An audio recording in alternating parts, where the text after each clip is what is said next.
Marvel had a big weekend at SDCC this year, and while the RDJ Doctor Doom news was huge, right behind that was what we learned about the Fantastic Four. More specifically, it's what we saw, since apparently they shot test footage that was meant specifically for SDCC, in order to give people an idea of what they should expect from this movie.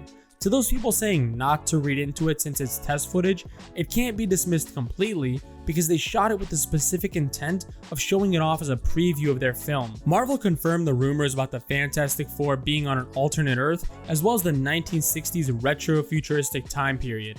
They're going for a very cinematic feel here, and that's apparent from the style of filmmaking to the music, which actually is the best part of this footage, because the rest of this teaser just looks cheap and unfinished.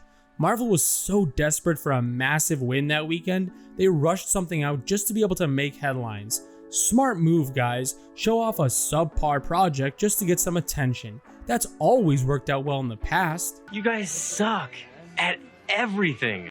Unfortunately, every video showing the footage is getting taken down, so I can't show it here, but you can easily find it online. We start with Pedro Pascal looking more like Ricardo Richards than Reed Richards. They gave him a damn mustache for absolutely no reason. Even if you shave that crap off his face, he was still completely miscast as Reed Richards. They can call me whatever made up Twitter labels they want, I don't really care at this point. The objective fact is, Pedro Pascal looks nothing like Reed Richards, and based on this footage, he doesn't act like Reed either. On a side note, I've always said that Pedro is a weirdo, and this weekend just added to that. He was getting extremely handsy with Vanessa Kirby by rubbing on her arm until she took his hand and held it. The poor woman tried to keep his hand where she could control it and make sure he stopped caressing her. God knows where his hands would have gone next had she not grabbed him.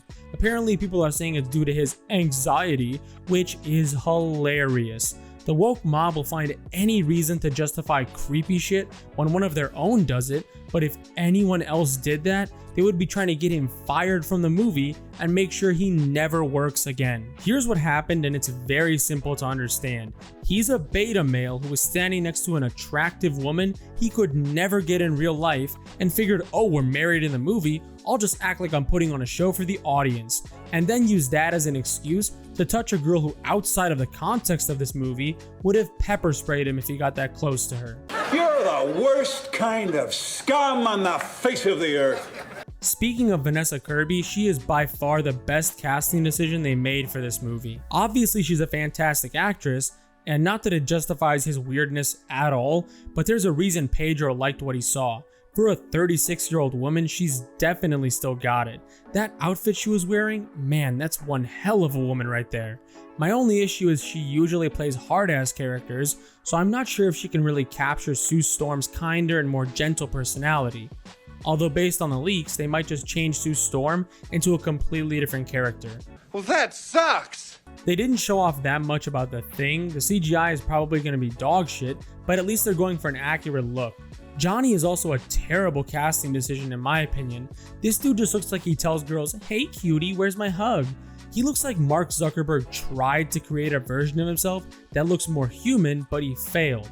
The footage shows this scene where Sue tells the camera Johnny is single, and it looks like he gets embarrassed. Even the 2005 version was smart enough to keep Johnny's playboy personality, so if this movie throws that out, it's yet another step backwards for this not so Fantastic Four. I'm done.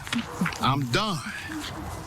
The teaser ended with a shot of Galactus, who looks fine, no complaints on what I saw there. They're reportedly going to have just one version of Galactus throughout the multiverse, like America Chavez. There's no bigger sign that the MCU is a disaster zone than the fact that Galactus and America Chavez can be said in the same sentence. There's also been some news floating around about Julia Garner's Silver Surfer. On one hand, Nerdrotic said the decision to include her came from above Kevin Feige, but on the other hand, this article claims she dies really early on in the movie. Obviously, it's hard to believe they'd force him to use her just to kill her off.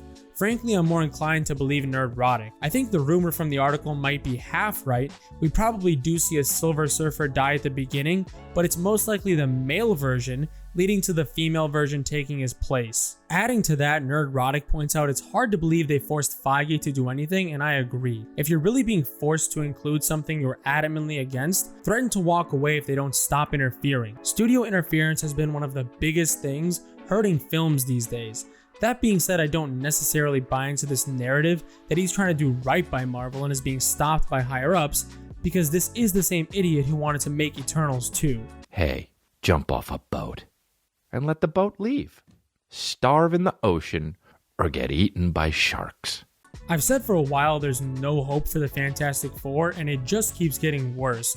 The fact that they're getting the Captain Marvel treatment and being forced into the big Avengers movies after just one outing barely a year before Doomsday isn't a great sign either. Throw in a mostly terrible cast, some gender-swapped Silver Surfer nonsense, and Sue Storm being the leader who bosses around Reed Richards, and you've already got yourself a classic Marvel disaster.